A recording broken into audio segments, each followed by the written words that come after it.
So a little bit of greenness, right, in the market. So I just remember that that meme, that old guy sitting in front of a table, and the text on the top. I'm 30, and I'm in crypto, and I'm feeling good, but the hair is a gray. So so I think, like, a lot of us kind of feel that way in a 2025.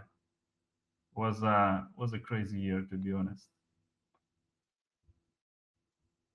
Yeah, 2025, brutal year for sure, at least for crypto. Commodities, equities are good, but crypto, yes, it was a World War III. Yeah, everybody's kind of expecting that super bull cycle, and just waiting. But yeah, let's hope 2026 will be that year. So, okay, guys, welcome to MA session. Like every Tuesday, happy to have project founder Ashton here with me today, and we just spoke about the markets, and that's why I think it's important, to do a few things. First of all, to study project fundamentals, and then to have a conviction. And the OpenxAI is a project which basically holds these two things. And happy being in a project, and hopefully you too. So we will start as always. So Ashton, maybe you could give us some high level overview, maybe some overview of 2025 shortly, and in what is waiting for us in 2026. And then, like ordinary, we will jump to the community questions. Awesome. Hi, everyone. Happy New Year for everyone. So this is our first AMA session in 2026. Really good to see some familiar faces. Thank you, everyone for tuning in. So as usual, we will spend about 30 to 40 minutes going over some updates, and then maybe 20 to 30 minutes for community questions. I encourage you guys to maybe ask questions. I get a lot of DMs on my TG. But if you are listening, please request mic at the end, maybe 30 minutes later. Prepare your questions. I think maybe you can write on our chat as well if you are unable to speak, so we can pick up the question from Telegram or Discord. Our ambassadors can basically update the questions and we can answer any questions, right?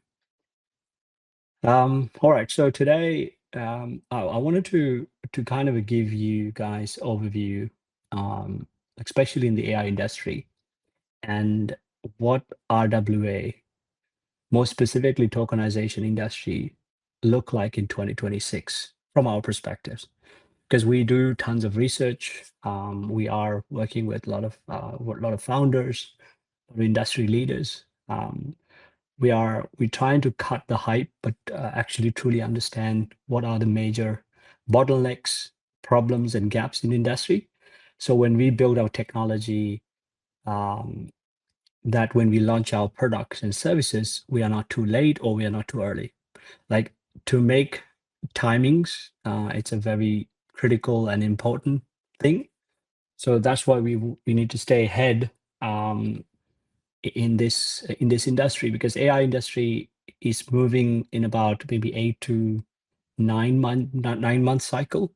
In crypto, we have mini cycles, like sometimes 3 month cycles, 6 month cycles. The idea here is how can we be relevant in 3 months, 6 months, right? When there are like a really nice narrative is going on. The reason why it's important, when we introduce the technology, we are hoping sometimes we create the narratives. So in Phantom, we did those kind of narratives like DeFi. I think we have a really good opportunity to create some couple of narratives in the coming months. So I think this year, AI is entering into a different phase this year. So the reason why I say this, 2024, 2025, I consider it's like a more like a model, like a large language model driven year. Now, 2026, the models is not gonna matter anymore. That's gonna be a thing. For the past few years, every new model release kind of spark a really strong debate and reactions from people because like which ChatGPT type of chatbots are uniquely better and people compare each other.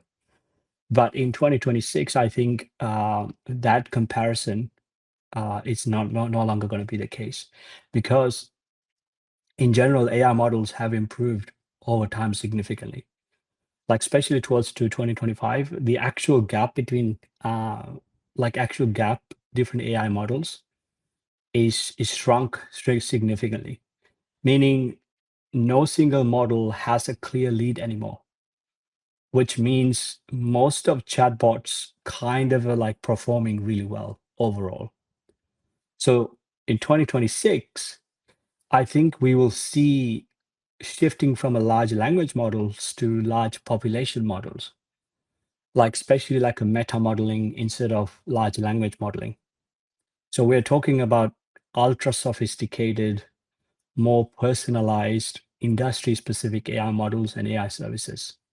So that's going to be a thing for 2026, meaning we are going to see enterprise adoption compared to like chatbots. So in other words, we are going from consumer AI to enterprise AI. So now why this is important, when you going from consumers where consumers are playing around with it, getting familiarized with it, creating some buzz, creating some noise about the new innovation, new technology, the same way when internet first introduced or Bitcoin first introduced or Web3 technologies first introduced or 5G technology first introduced, every technology goes through a cycle. So I think the consumers and early adopters create the buzz and the hype, and then institutions going to adopt and enterprise going to adopt. 2026, I think it's going to be the year, so which is the enterprise adoption. So I believe during these types of a transition, going from consumers to enterprise services, the performance is not going to be the bigger factor. I know it's a cliche thing to say, but I think I strongly believe that because a lot of general tasks, even like a complex tasks, you don't need like a state of the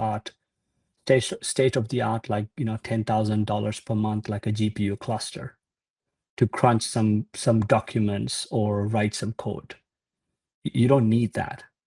It's nice to showcase what a model can do, but for a small business or a medium-sized business, you don't need that level of compute power. So I think this year, the demand for affordability and viability is going to be a really big key factor. So the access to AI in terms of cost, going to be a big topic in 2026.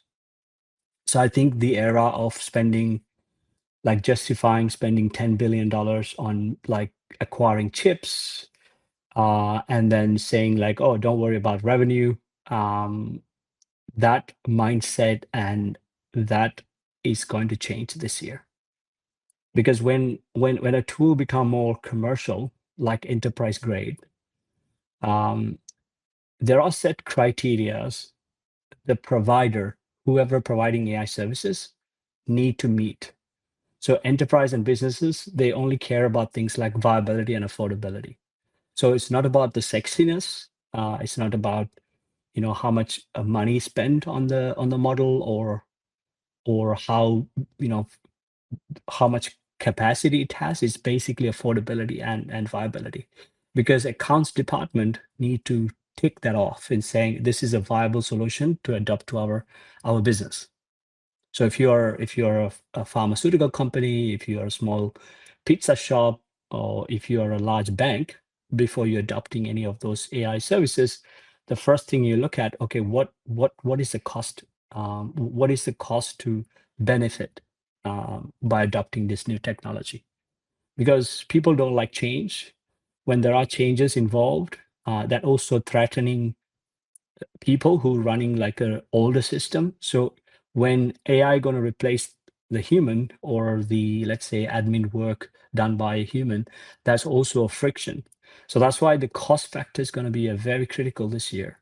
So if a cost factor become extremely viable, in other words, having two individual basically crunching some basic Excel sheets, they're like, just say a company spending $50,000 a year for two employees.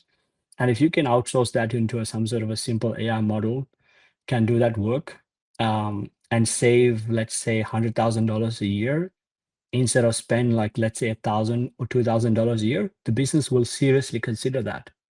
So I think that's what's going to happen this year. Now,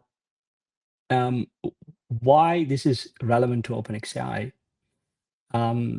Like OpenxAI, we built like for the last couple of years, we built Airbnb for AI compute.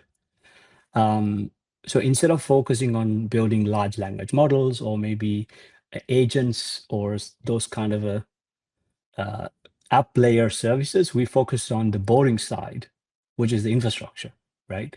For the last 3-4 years, we built one of the largest network of like an aggregator for compute and GPU.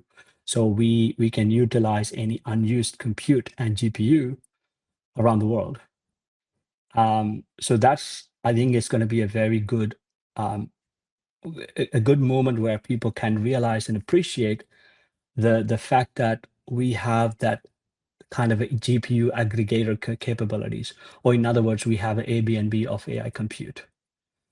And providing that services, that AI resources into the consumers or enterprises in a way that makes sense to them is going to be a big thing for us, especially for Q1.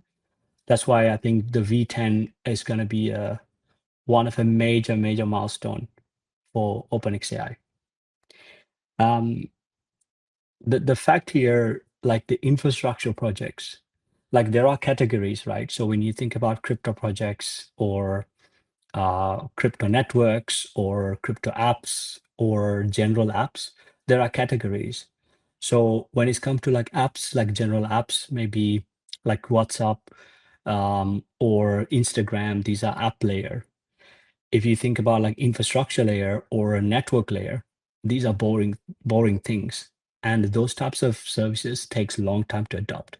Like building your own L1 chain, similar like Ethereum, that takes time, right? For Phantom, it took almost like, few years to get some initial traction. So I think OpenxAI not an app. OpenxAI is infrastructure.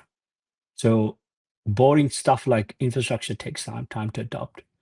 Apps can onboard users matter of days and weeks, but infrastructure takes like months, if not years. So that's the reality we need to acknowledge. But the good thing is like apps can get quickly adoption and users. You can adopt quickly. You can get like a very quick network effect. But the challenge is maintaining that position is very difficult. It's capital intense. On the other hand, infrastructure layer, infrastructure takes months and years to adopt and stabilize. Once established its ground, it basically stays as long as you have a product market fit for the network or the infrastructure that you provide. Once established, it's going to stay like a rock in the industry for a while. So it's a really nice kind of a trade-off between having a quick spike of everybody get excited about app versus boring infrastructure. So I want our community to understand that we are infrastructure project, which means we are boring. Another thing I think we're going to see in 2026, we're going to see a massive efficiency in hardware, all the way from hardware to software. Why this is matter? Because in order for AI industry to deliver, let's say, a perfect S curve. So S curve, like you guys can Google what is S curve. It's basically adoption cycle mechanism. So in order for us, in order for AI industry to meet the S curve, which means having a mass adoption to the AI industry, there are specific benchmarks that we need to reach. So, and we thought about this like maybe 1.5 years ago, like in order to get like a benchmark rating, price rating. So we need to have like the current AI compute prices. It has to come down at least 65% right now, like in 2026. In 2026, AI compute prices. So if you go to our website and if you click on breakthrough page, I even wrote some articles around it. I think in order for you to position as a viable infrastructure provider or a supplier, you need to have these S-curve benchmark already achieved. Not to promise, but achieved already. I think this is where I think it's going to be a really good it's going to be a good crossover since we spend the time last couple of years building that infrastructure, getting that benchmark price all the way to like 82% lower. So we are kind of ready for this year for a major distribution. So I think that's going to be a big factor, because to give you guys some context, like take like NVIDIA latest chips. NVIDIA latest chip is approximately 100,000 more efficient than like 10 years ago, chips that NVIDIA shipped before. So what does that mean in plain English? Obviously, when things get cheaper and more similar to any other like industries, because we see when things getting affordable and cheaper, then people start treating these things like commodities, right? So like if you think about coffee, if you think about bread, milk, these become commodities because it's become abundance. Anybody can access. You can just walk into a supermarket and start buying milk straight away, and then it's become a commodity. So when these things like infrastructure or access to compute become commodities, you don't ask who provides the best electricity or best milk and etc. You might care about it, but you basically know generally milk is milk. Generally, electricity is electricity, right? So you're not looking like specific brand. When commodities become standardized, then the people are going to rely on not the specific not the specific functions. They're looking at, okay, what can I do with it? Is it really going to help me or my business or whatever I'm doing? So I think people will stop obsessing over technical scores on AI services. Instead of, people will focus on, will this AI capabilities, whether it's an app or an infrastructure, going to actually going to help in my industry, or is it going to help in my problems that I'm facing, right? So that's why I think like that's why I'm very excited about V10, like our V10 launch. Like I'm really proud of the actual overall utility. It's going to be something special that don't exist in industry, from all the way from UX, UI to capabilities. Because we are introducing something called function as a service.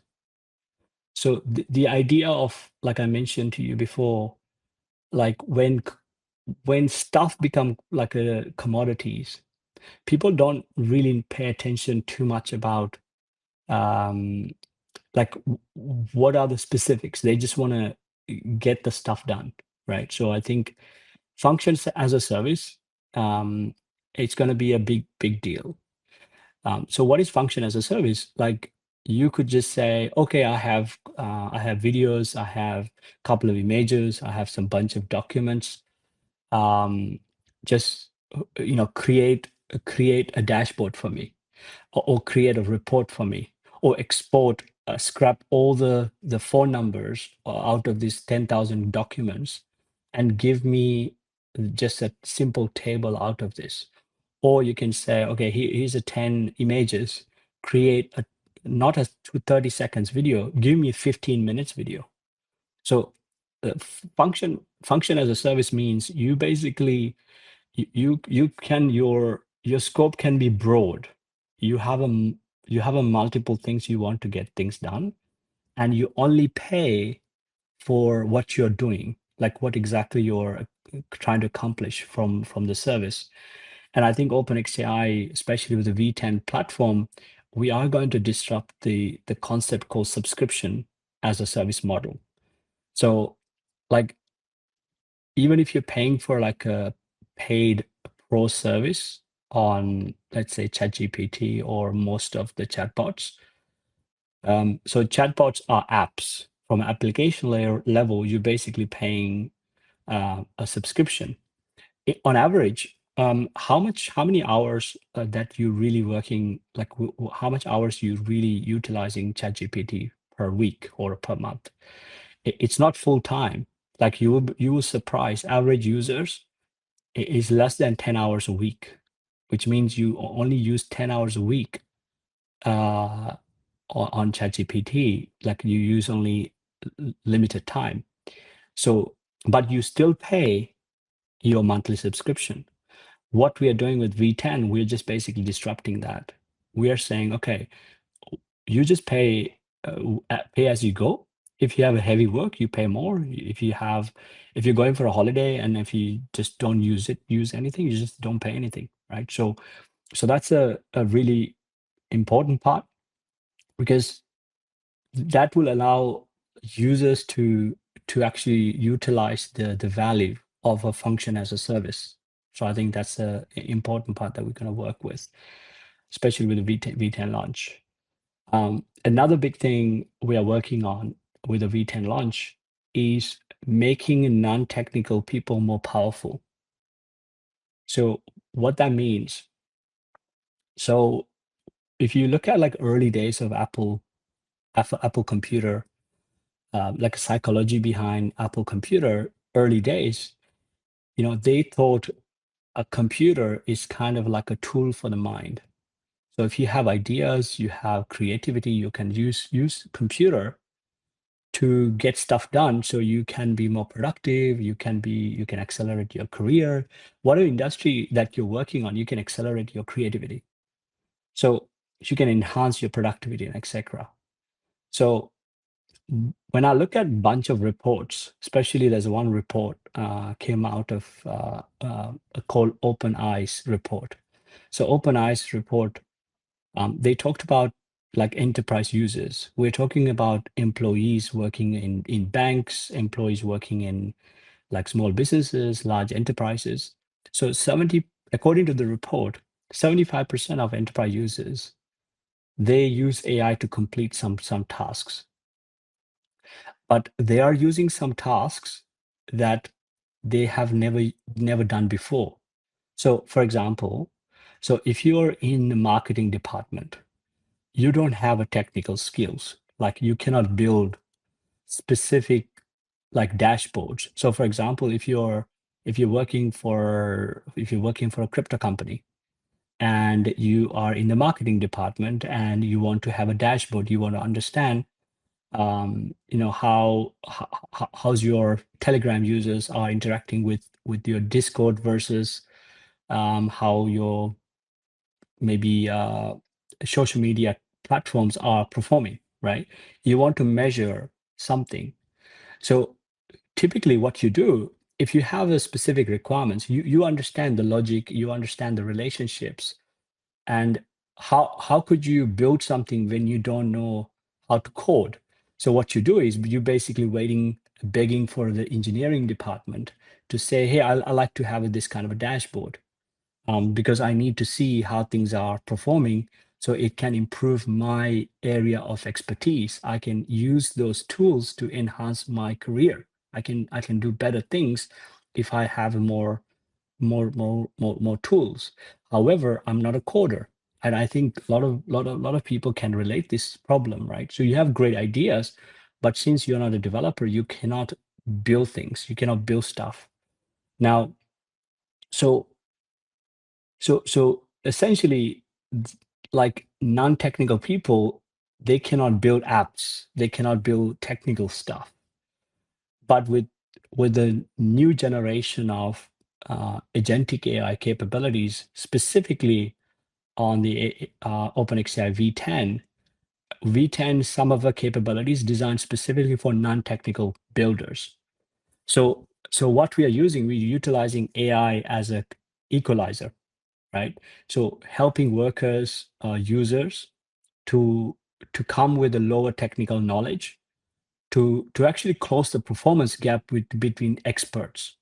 So if you're not a purely technical person, all you need to do, as long as you can describe your solution, what you want in plain English, and you'll be able to build these services for you. Like imagine, like the very good example, like the beta test I can give to you is base mini apps, right? So base mini app factory allow you to create a base mini app. So you didn't, like, people just built it without having a technical knowledge. And if you if you extract that, the concept, into a broader area, like for example, you want to build a dashboard, if you want to build a trading bot, you want to create some sort of a DeFi tool, you need to write a smart contract. But you have certain, like, let's say, trading ideas, or you want to track things, but you don't want to rely on existing tools. You want to build something custom for yourself. And I think OpenxAI V10 will enable those things. I think that's a really good thing, for a lot of people. So that way, people can people can be more creative. People can be more productive on their industry. Um, so if your pure value is technical, that's also work against on people who has technical knowledge, right? So if your pure value is purely technical, uh, for example, if you're an app builder and that's the only skill that you have, then your competitive advantage is basically shrinking, because someone in the marketing department can build the same kind of app that you're building, right? So then what you do, then you might be able to, like, build things and ship things in a lot more speed. Typically, you ship products as a builder developer, like once, app might take, like, let's say, 10 weeks to build, or maybe 2 weeks to build, and then 1 week to test. You can shrink that to maybe a day or two. You can ship more apps in that case, right? So I think it's going to be a very, very um, it's going to be really exciting to see how non-coders and non-technical people are going to utilize OpenxAI V10 to become like an experts. So there'll be a lot of personas that we're going to be working with. We onboard people. We have a concept called OpenxAI Circle, which kind of a really cool tool for, and a platform for people to get to know the tools and build their career, and build and work with us long term. So the stickiness of users extend a little bit beyond a typical customer life cycle in that case. Um, and I think the other aspect I want to highlight very quickly, a lot of people talk about AI agents. I think 2026, a area that people don't pay attention is the AI workflows rather than agents. Agents are hot. I think agents are going to be a big narrative for a while. But I think, when large corporations brought these ideas, that's why we had AI agents, kind of a big boom in 2024 last year. As 2024, end of 2024, But I think there's a missing part, which is the AI workflows. Because if you look at the industry right now, like 10% of organizations or less is give the business functions, especially truly for agents.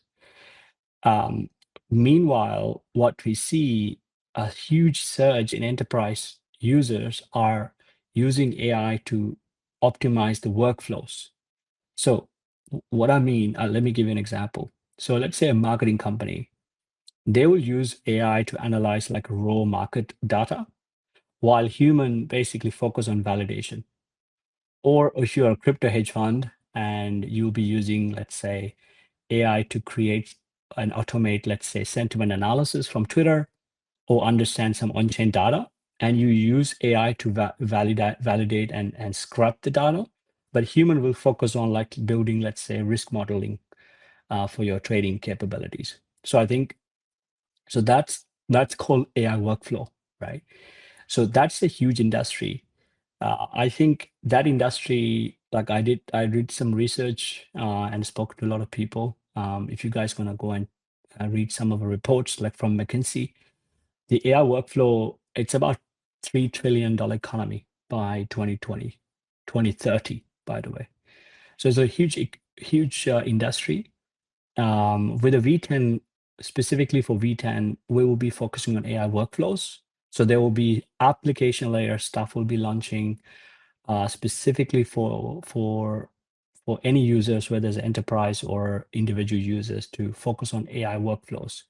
So I think that's going to be a really good use case for V10, where you can just use any open source model as a foundational model, and you can use the AI workflows to automate your groundwork in your company, on your business, or your startup, or your any ideas that you have. So I think one of the area that we're going to be focusing on Q1 specifically, improvements for Q2 and Q3 for V10 and V10 and further versions we're gonna launch. We'll be focusing heavily on AI workflows. And the last point, so this point is beyond the V10. Now, this is something I think is going to be a huge industry, in my opinion, because this point is basically the tokenization of physical infrastructure. So we talked a lot about tokenizing GPUs, tokenizing compute, tokenizing RAM, tokenizing bandwidth, and etc. Obviously, we haven't launched those capabilities to public yet, and that's the part of the Q1 launch that we are doing. But let me explain to you why I think it's going to be a big thing. At least not from a tokenized GPU point of view, but I wanted to highlight the fact that we are kind of heading to like a supply shock for GPU and compute, and this is where we're heading right now. So if you read the semiconductor report for 2020, 2026, like hyperscalers like Google and Meta, what they do, they basically buy GPUs directly from NVIDIA. They basically lock deals for like 18 months. So the moment NVIDIA release something like brand new chips, Google, Meta, and few other providers, they go and buy the supply straight away. It's like it's like in crypto. Imagine like a couple of whales go, and as soon as the token release, they just go and acquire the most of the token. Now they become the biggest holders.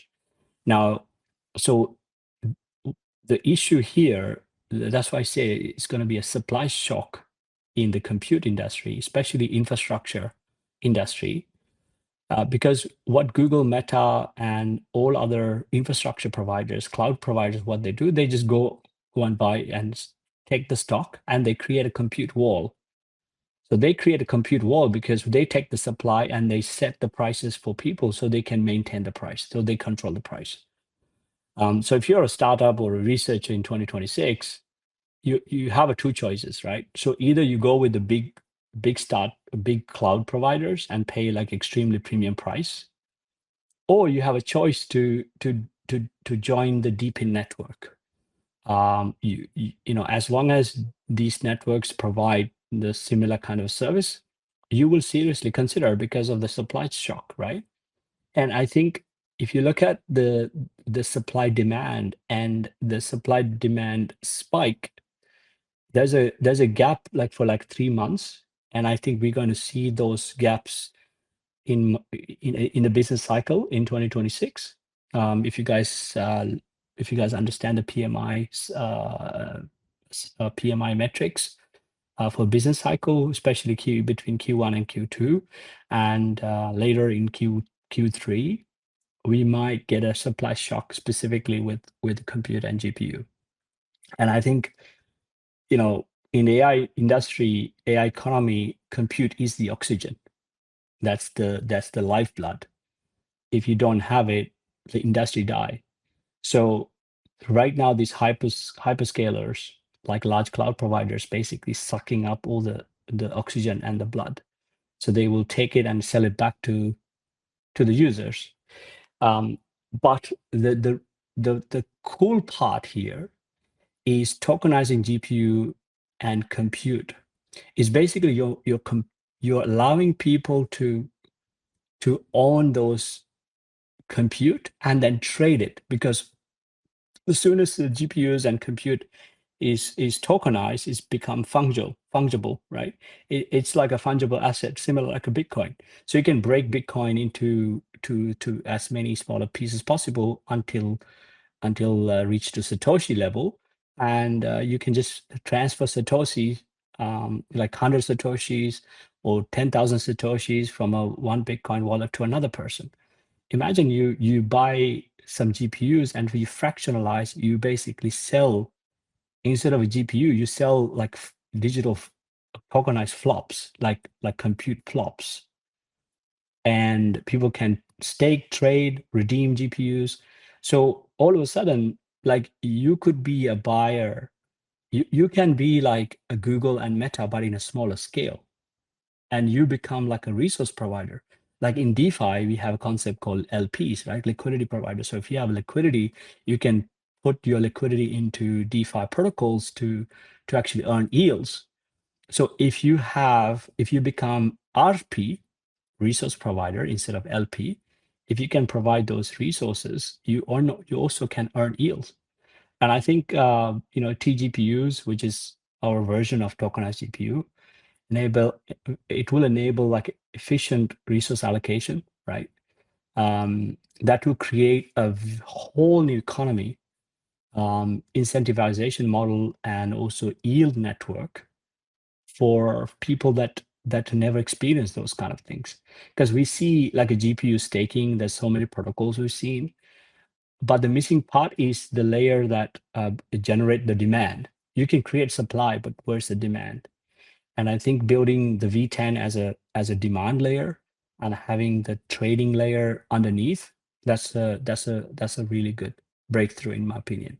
So that's why I think Q1 V10 with the TGPU launch together, it's going to be a good breakthrough. Because I think I'm just going to wrap it up. I think the 2026 is going to be a good year especially for enterprise and AI becoming more enterprise ready, because enterprise care about privacy, which we enable, right? OpenxAI provide 100% or 99.99% privacy chatbots. And we utilize stable coins so people can pay micropayments, which we enable. For builders specifically, we let people wrap their AI agents or AI models as a tokenized assets. They can trade, they can rent. We don't have a bank accounts or SaaS kind of a requirements, which means users are going completely Web3. So these are the things we enable. I think this is where things going to start kicking in towards to Q1 and Q2. So that's what I wanted to share with you about industry insights and what are the things we're focusing on Q1. Passing to Paulus for the community questions. All right. Thanks, Ashton, for amazing update. Was a broad overview. As well, really bullish on a V10. Looking forward for that, for TGPUs and of course for the staking program, which is possibly coming in sooner than later. And let's proceed to a question. So we don't have too many today. We have three of them. So you guys are now allowed to request a mic. If you want to jump on the stage and ask questions personally for project founder, you will be able to do that. So just request a mic, wait patiently until I will give you approval, and then you could jump in. But for now, let's take a look on the questions which we collected from our Telegram and Discord communities. And by the way, guys, if you're not there, we kindly ask you to join up, not to miss any significant updates. Okay, so how will the pool of 1 million OpenX tokens allocated for the Genesis event will be distributed?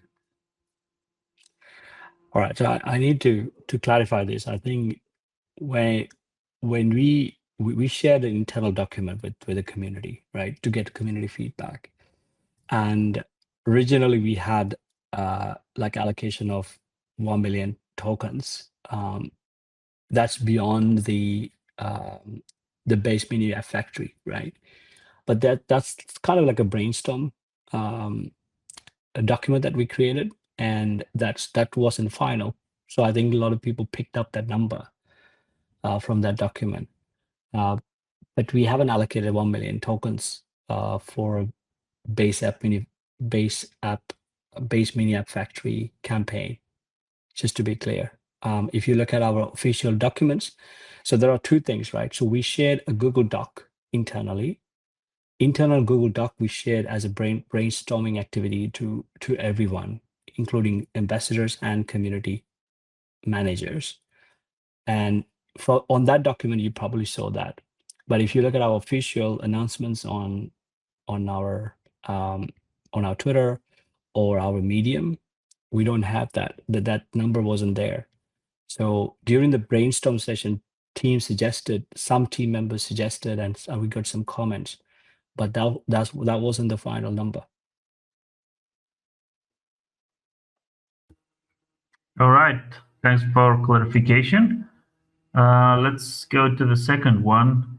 Can you share an update on the Cayman Island Foundation? Right, Cayman Island Foundation. So they're very slow. Consider like Australians. They enjoy their Christmas and holidays. Last time I heard, they're coming back next week. Regulators, so they are still on holidays, unfortunately.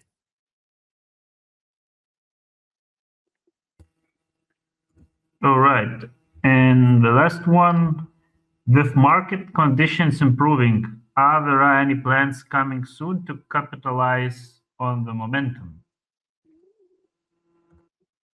No, that's a tricky question. Capitalize as in OpenxAI capitalizing? Yeah, I think the question is basically directing you to the yeah, that market conditions improving. One time it's improving, another time it's not improving. I'm just said the markets are green, and if you look to the charts now, it's not so green. But I think that the question is basically asking what the strategies we will implement to pick up the growing crypto community and the better sentiment in the crypto markets. I think that's the main idea. Yeah, I think the execution, right? So we have a huge backlog of things that we pushed everything for a better market condition, better market environments, and we're just shipping those shipping those things in which we plan to launch in October, November, December. Soon as the market conditions are improving, we're going to start pushing them. So that's including our product launches. That's including like actual deployments of capital for some of the buybacks that we talked about, exchange listing, expansion our team, um, expansion our partnerships and integrations. So we've got tons of things in the on the backlog. We're also working currently with a lot of ecosystems, right? So Solana is going to be a primary ecosystem. We'll be prioritizing Base and Solana. We're going to skip BNB. We're going to focus on we're going to focus on Base and Solana for Q1. So yeah, so we have a huge roadmap for Q1. If things are good, if you don't have a crazy dead cat bounce on Bitcoin, Ethereum, and everything going backwards, as long as we don't go that kind of level, then yes, we are pushing everything on our roadmap. Okay, thanks for clarification. One question just dropped in VTG, which is, are we still working with a base team? Yes. All right. Short answer, yes. Any elaboration on that, Ashton? Or I think we like the last mandates that we had to do with like we want to prove that like base mini apps as a proof of concept. I think we had a great outcome out of that. The base, they're gonna launch a token, so they also they also delayed their token launch. They meant to do Q4 and then they delayed the token launch. We are gonna do some build, especially like integrations. V10 has a really strong integrations with Base, right? We utilize Base for micropayments, stable coins, railways, tokenizations. There's so much tech that we are building. And then from mindshare point of view, we have onboarded like the biggest KOLs and biggest streamers from Base. And our request to Base, and I'm in touch with directly with Jesse now. So I think Jesse and the team is coming to Dubai on during Token 49. So we're establishing a base hub in Dubai. So there will be a lot of good things happening in Q1 and Q2. But the main thing for us is to focus on like all the backlog to need to be cleared out first.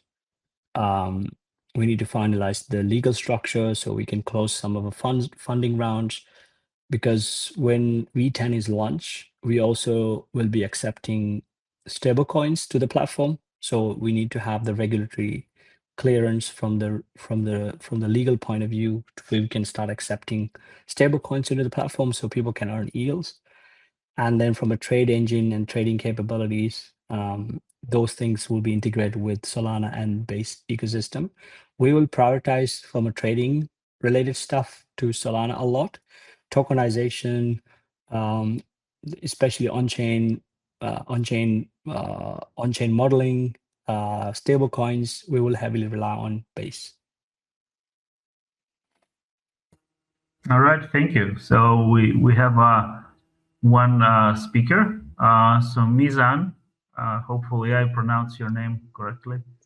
So you could Yeah, unmute your mic. Okay, yeah. So sure. you could jump Thanks, in. thanks. Happy New Year, Ashton, and the team and everyone. Ashton, I had a quick question. Based on all the macro data that we're getting right now, especially as you referenced PMI, report that came out day before yesterday. How do you see the overall macro environment, shaping up specifically for Q1 and Q2 of this year?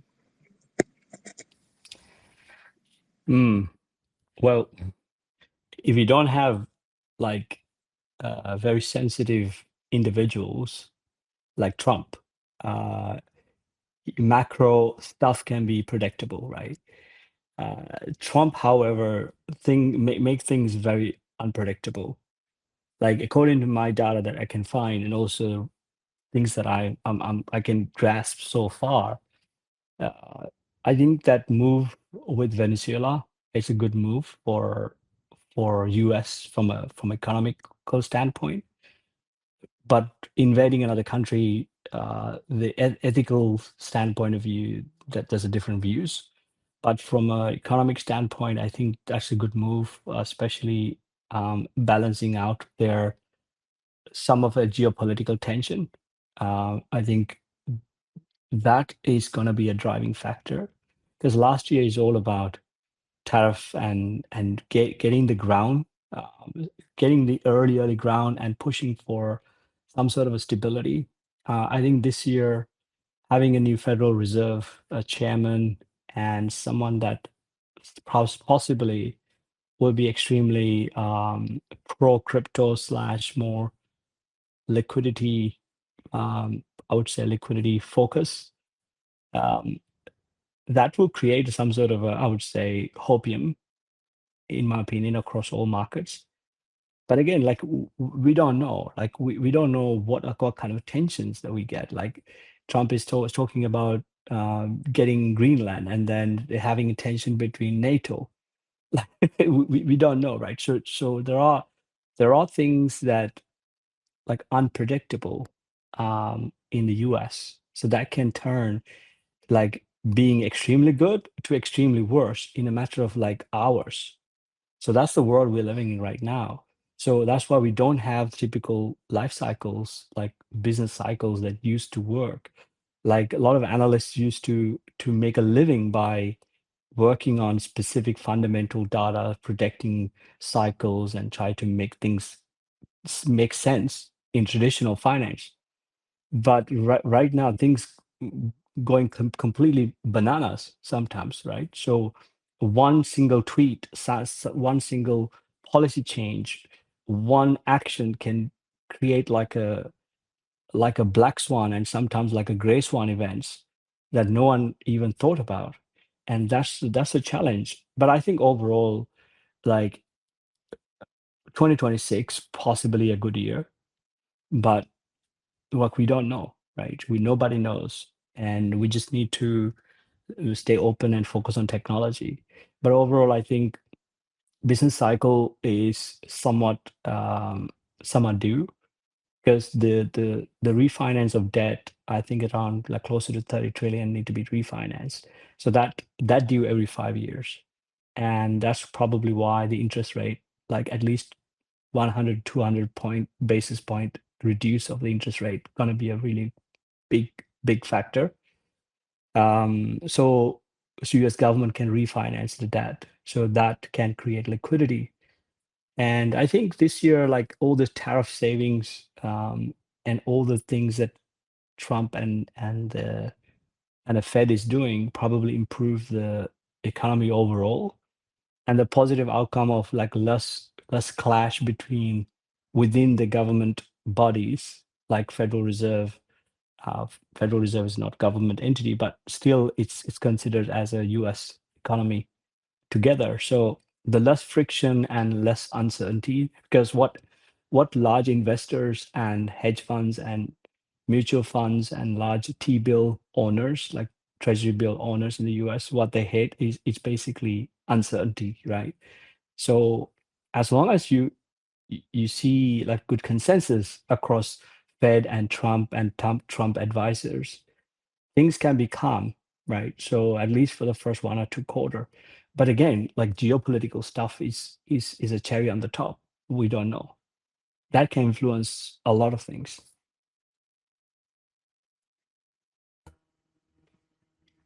All right, Mizan, are you happy with the answer? And do you have any Yeah. follow-up question? No, thank you so much. Appreciate it. All right, thank you, buddy. Um, that's actually a good example, guys. So you should be brave and jump on the stage, making VMA session, more alive. Not just me and Ashton speaking, but you as well. And in this way, benefiting all. So that's good. Thank you, Mizan, for jumping in. And I'm happy actually that we have a TG community active, and I see the questions related what you are speaking. So we are following, and that's really nice to see. So what question maybe Ashton you could clarify a little bit more?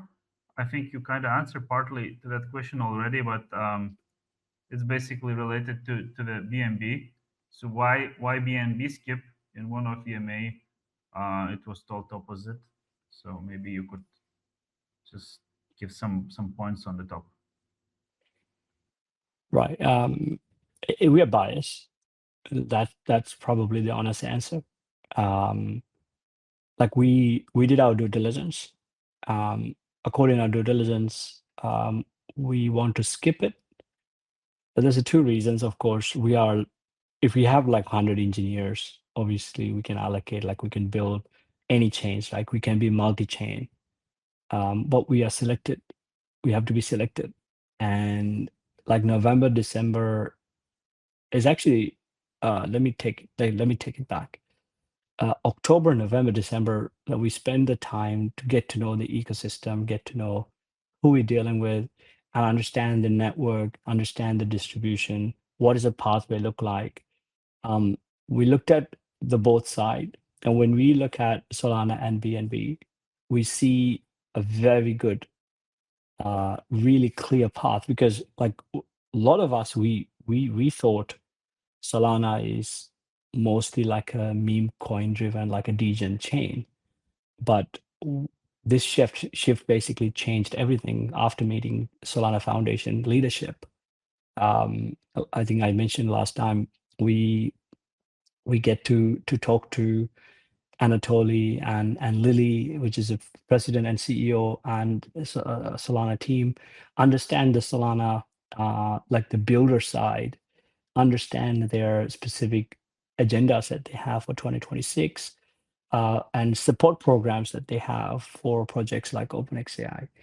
To us, when you put everything on the table, it makes sense for us. You have a lot more wider distribution, you have a lot more support, and like what is surprise to me, like Solana has a lot more builders compared to other ecosystems, and mostly US based. So because we want to prioritize US for this year, we want to have our senior members based out of the US. I will be based out of US, so it will be a really good way to work. And I think the BNB, they are more like Asian focused. So we want to prioritize US. So base in the US, Solana in the US. So it makes sense for us operationally, but also from a distribution point of view. All right. Thanks for clarification. I think that was really honest and wide answer. Um, Probably the last one, unless you guys will request mic and jump on the stage. Does OpenxAI has or plan to have physical nodes? I think it's kind of more like trying to relate this with like nodes which users could potentially play on their computer and to share their computing power, or this kind of be related to the kind of miners. So it's not specified, but maybe you could comment something on this. The short answer is yes. You can go to xnode1.com. So that's what's coming for Q2 or Q3. So xnode, so XNODE #1.com. All right, guys, you better check it because I already did it, and that's amazing. So yeah, so with that one, Ashton, looks like no request for the mic. Was a pleasure to have you here. It's every Tuesday. So for the audience, every Tuesdays we are coming here. So you are more than welcome to join us. And thank you for amazing session, Ashton, and thanks for community to jumping in. Wish you have a beautiful Tuesday. Thank you, Paulus. Thank you for hosting. Thanks, everyone, for joining. And like always, please reach out to us if you have any questions. We'll try to improve AMAs better. I think we got some feedback from some of you. I got tons of DMs, mostly, obviously, criticism about the price related. But I appreciate any feedback, right? So whatever we can to answer any questions you have, we are willing to do it. But yeah, so thanks for joining, and let's have another session next week. Thank you, guys. Bye bye. Thank you.